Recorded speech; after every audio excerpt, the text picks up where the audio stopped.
अस्सलाम वालेकुम स्टूडेंट्स, कैसे हैं आप सब लोग? खैरियत से हैं? आप देख रहे हैं unlock your knowledge by Jenny. Pak navy sailors jobs 2025 navy test preparation 2025 की पेपर में यही सवाल होंगे इंशाअल्लाहुल अज़ीम। पार्ट नंबर 5 को डिस्कस किया जा रहा है, जिसके अंदर इंग्लिश, मैथ्स, फिज़िक्स, इंटेलिजेंस और जीके को कवर किया जाएगा, जो कि most important and most repeated MCQs होंगे, जो कि लास्ट ईयर पेपर में आ चुके हैं। आपके साथ वही एमसीक्यूज़ को डिस्कस किया जाएगा।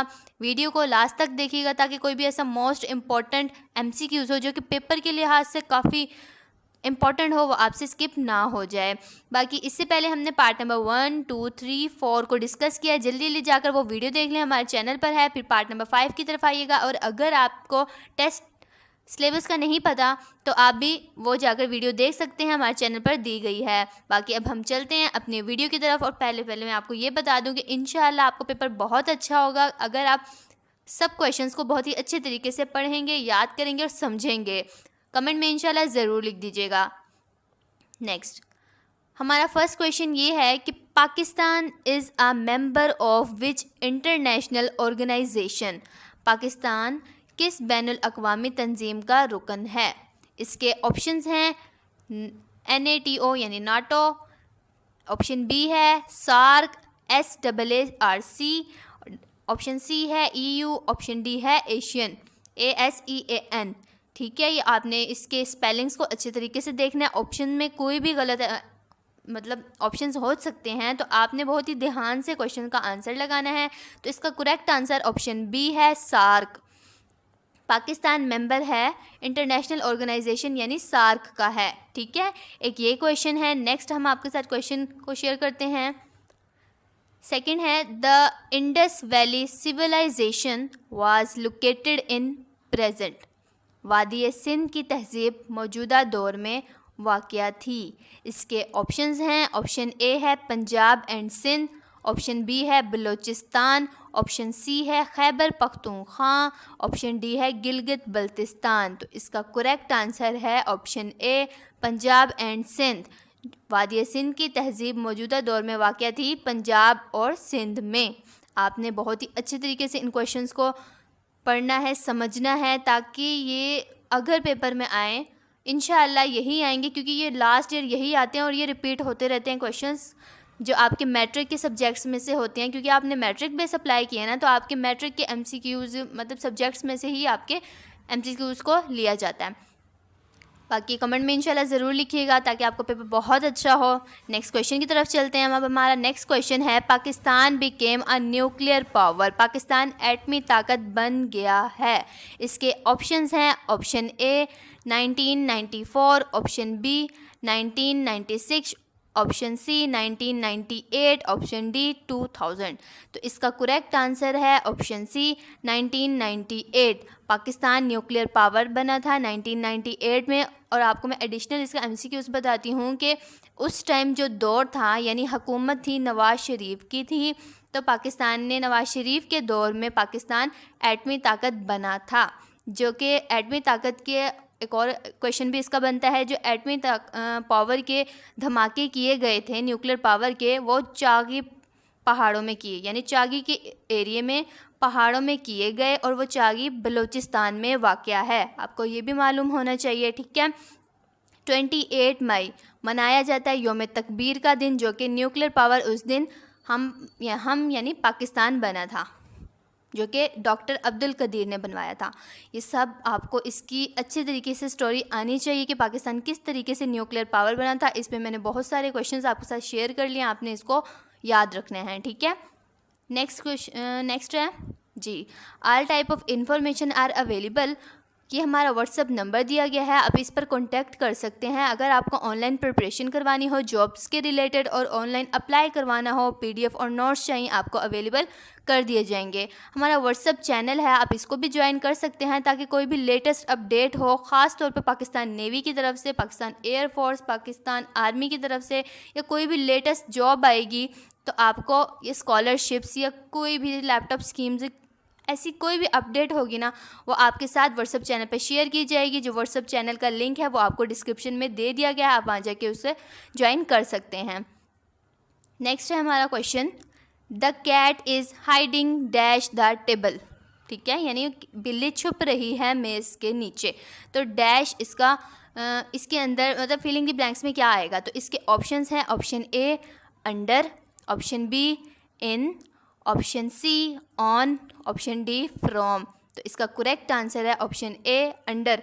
The cat is hiding under the table. कोई भी ऐसी चीज़ जो कि टेबल के नीचे हो, सरफेस के नीचे पाई जाए, उसे उसके अंदर हम प्रेपोजिशन लगाते हैं अंडर की। आपके पास इंग्लिश का ये क्वेश्चन है जो कि आपको प्रेपोजिशन की अच्छे तरीके से तैयारी करके जानी है। आपको प्रेपोजिशन के रिलेटेड कोई भी ऐसे MCQs हों वो आपको अच्छे तरीके से प्रैक्टिस करके जानी है ताकि आपका पेपर बहुत अच्छा हो। इंशाल्लाह कमेंट में इंशाल्लाह ज़रूर लिख दीजिएगा। नेक्स्ट क्वेश्चन है which word is a noun. कौन सा लफ्ज़ इसम है, नाम चीज़ जगह, ठीक है, यानी कोई भी ऐसी चीज़, ठीक है, जो कि नाउन कहलाती है वो लफ्ज़ क्या है, ठीक। तो इसके ऑप्शंस हैं ऑप्शन ए है क्विकली, ऑप्शन बी है रन, ऑप्शन सी है टेबल, ऑप्शन डी है ब्यूटीफुल। तो इसका करेक्ट आंसर है ऑप्शन सी टेबल। टेबल इसका करेक्ट आंसर है। टेबल यानी इसम को, इसम जो कि टेबल है उसे इसम कहते हैं, ठीक है।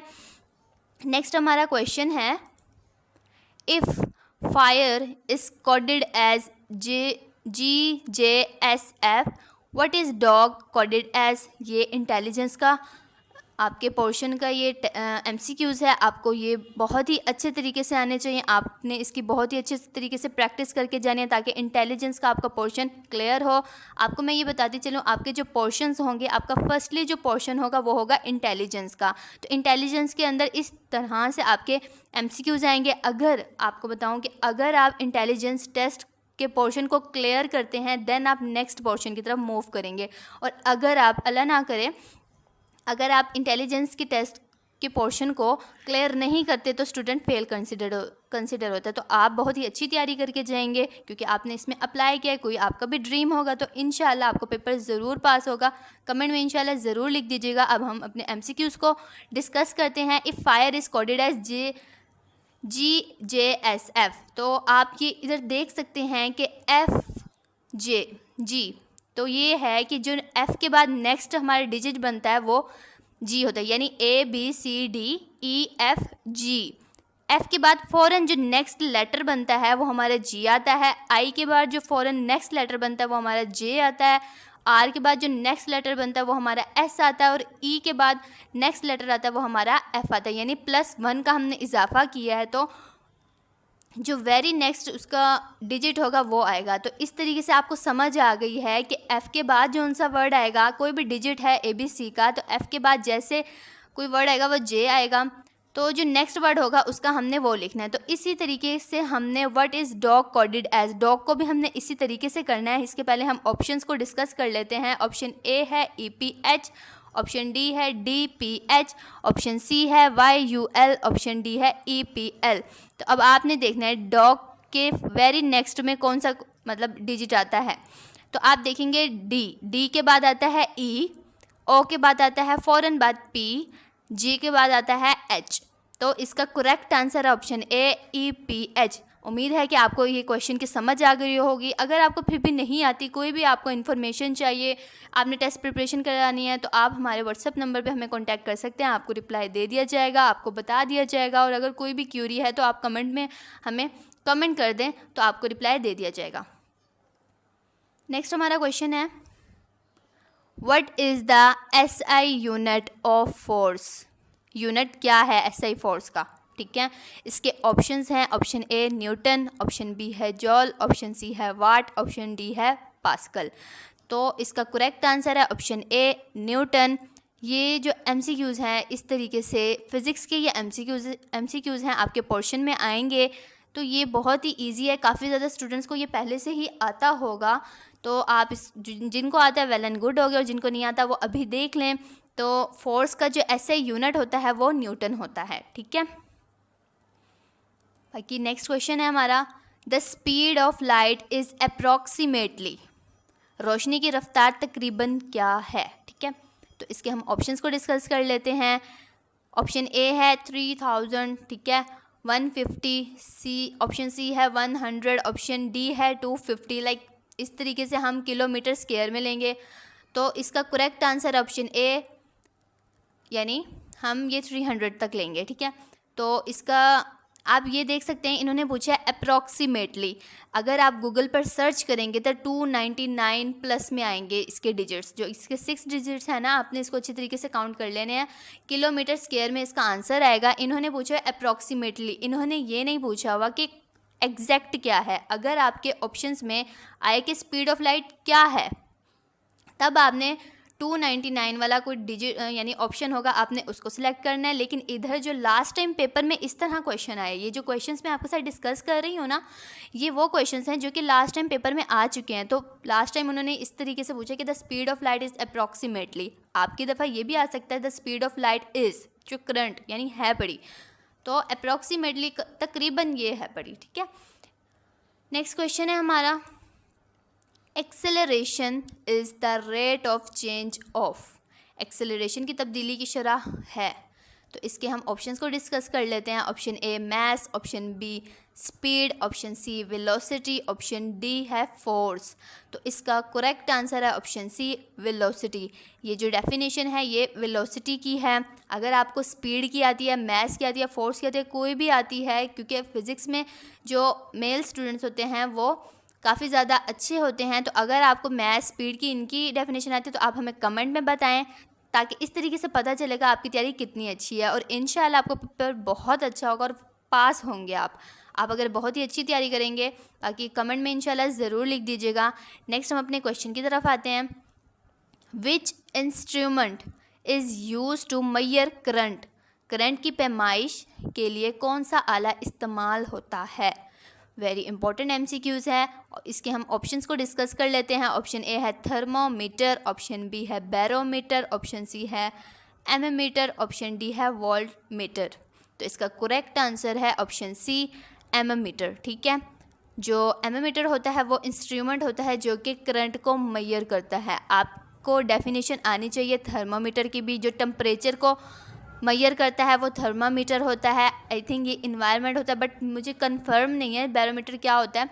तो आपको मैं ये बता रही हूँ कि आपको थर्मोमीटर की भी आनी चाहिए, बैरोमीटर की भी, एमोमीटर की भी और वोल्ट मीटर की भी आनी चाहिए, ठीक है। करेक्ट मैं आपको ये बता रही हूँ, थर्मोमीटर टेम्परेचर को मेजर करता है, बाकी जो एमोमीटर वो करंट को करता है। तो आपने इसके रिलेटेड कोई भी MCQs बनते हैं, क्योंकि ये कोई भी आपको चेंज करके MCQs दे सकते हैं, आपकी स्टेटमेंट चेंज करके दे सकते हैं। स्टूडेंट को पज़ल बिल्कुल नहीं होना। काफ़ी ज़्यादा स्टूडेंट्स होते हैं जो पज़ल हो जाते हैं, लेकिन आपने इतनी अच्छे तरीके से प्रैक्टिस करके जानी है कि आप पज़ल ना हो। तो इसका करेक्ट आंसर ऑप्शन सी, ठीक है। नेक्स्ट हमारा क्वेश्चन है, which of this is a conductor. इनमें से कौन सा मौसूल है। तो इसके हम ऑप्शंस को डिस्कस करते हैं। ऑप्शन ए है प्लास्टिक, ऑप्शन बी है ग्लास, ऑप्शन सी है कॉपर, ऑप्शन डी है वुड। तो इसका करेक्ट आंसर है ऑप्शन सी यानी कॉपर, ठीक है।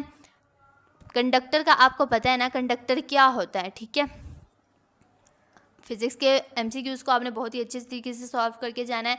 आपको मैं ये बता दूं कि आपको न्यूटन्स के first law, second law, third law इसके बारे में भी आता हो, इनकी डेफिनेशंस क्या हैं, इनके फार्मूलाज क्या हैं, इनको किस तरीके से मतलब इनका कॉन्सेप्ट क्या है, वो ये भी पूछ सकते हैं। आपके पास फुल डेफिनेशन दे देंगे स्टेटमेंट में और ये पूछेंगे ये न्यूटन का फर्स्ट लॉ है, सेकंड लॉ या थर्ड लॉ है, ठीक है, या नन ऑफ दिस। इस तरीके से ये MCQs पूछेंगे तो आपको अच्छे से पहचान करके जानिए कि न्यूटन फर्स्ट लॉ क्या है, न्यूटन सेकंड लॉ क्या है और न्यूटन थर्ड लॉ क्या है।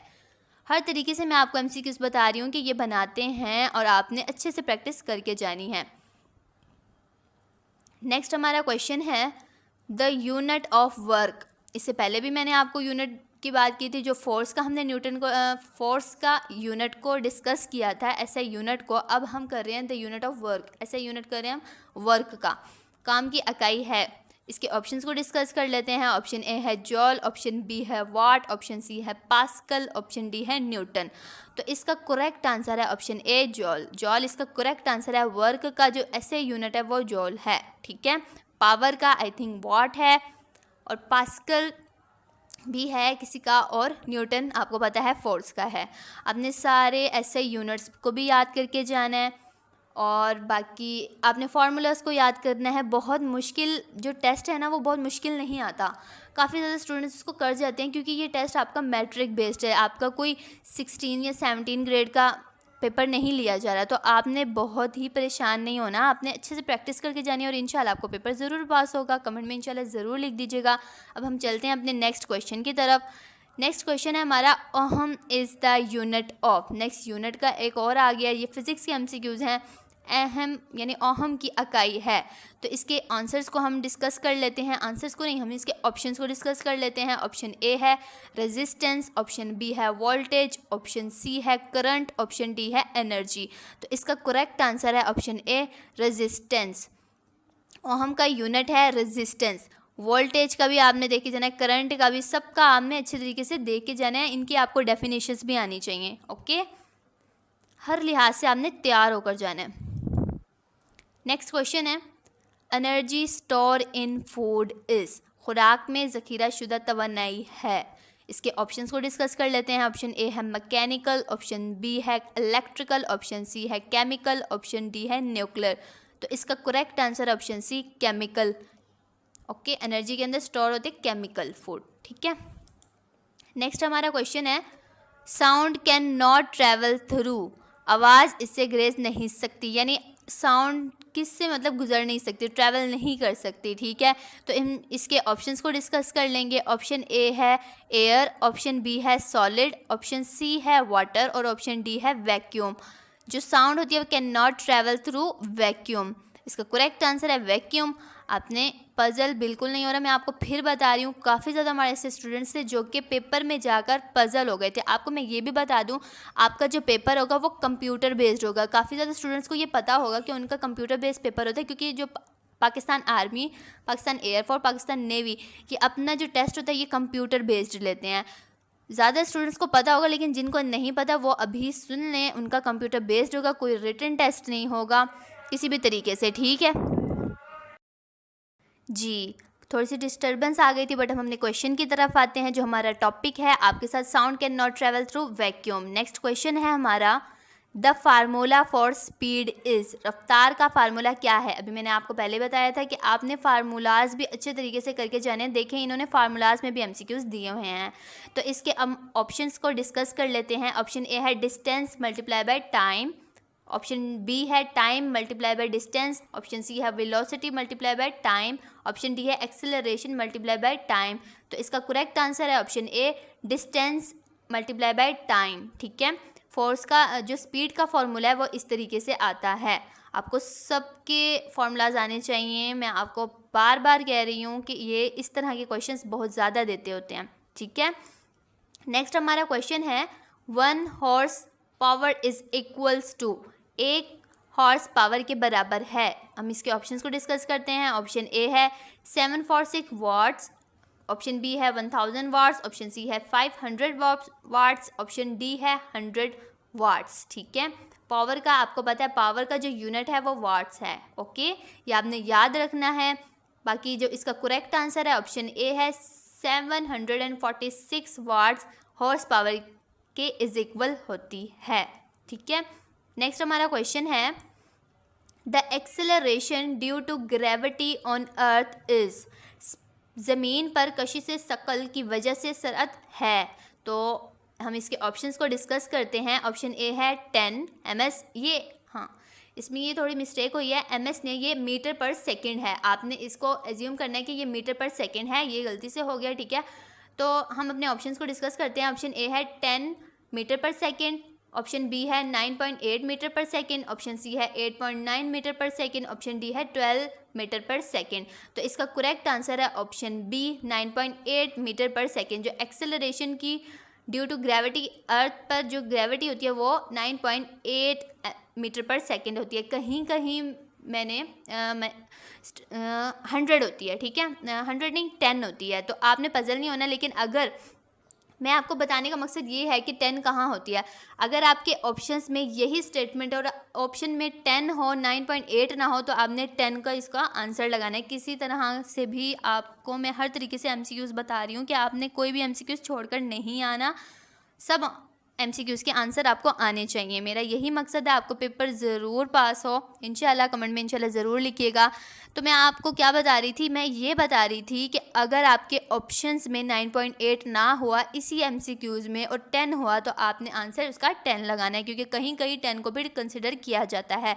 बट अगर 9.8 आ जाता तो तब 10 की कोई ज़रूरत नहीं है, 9.8 ही मीटर पर सेकेंड ही ग्रेविटी होती है एक्सेलरेशन की अर्थ पर। नेक्स्ट क्वेश्चन है हमारा, what is the main source of energy on earth? ज़मीन पर तवानाई का बुनियादी ज़रिया क्या है? तो इसके हम ऑप्शंस को डिस्कस कर लेते हैं। ऑप्शन ए है मून, ऑप्शन बी है वाइंड, ऑप्शन सी है सन, ऑप्शन डी है कॉल। कॉल किसे कहते हैं? कोयले को। सन किसे कहते हैं? You know that. वाइंड भी आपको पता है हवा को, मून आपको पता है। तो ज़मीन पर तवानाई का बुनियादी ज़रिया क्या है? तो इसका correct answer option C sun. Main source हमारी एनर्जी का सन है पड़ा। ओके, नेक्स्ट हमारा क्वेश्चन है, reflection of light occurs from, रोशनी का इनकास शक्ल में होता है। तो इसके हम ऑप्शंस को डिस्कस करेंगे। ऑप्शन ए है रफ सरफेस, ऑप्शन बी है ट्रांसपेरेंट सरफेस, ऑप्शन सी है मिरर सरफेस, ऑप्शन डी है वॉल सरफेस। तो इसका करेक्ट आंसर है option C mirror surface. Okay, next हमारा क्वेश्चन है, Warsak dam is built on which river? आपके पोर्शंस में से आपका जीके का भी पोर्शन होगा, तो आपने अपनी जीके भी बहुत स्ट्रॉन्ग करके जानी है। आपको कैपिटल्स आने चाहिए। अब मैं आपके साथ एक क्वेश्चन करती हूँ, कैपिटल्स जिन जिन स्टूडेंट्स को आता है ये तो वेल एंड गुड है, उन्हें कैपिटल्स के MCQ ज़रूर आते होते हैं।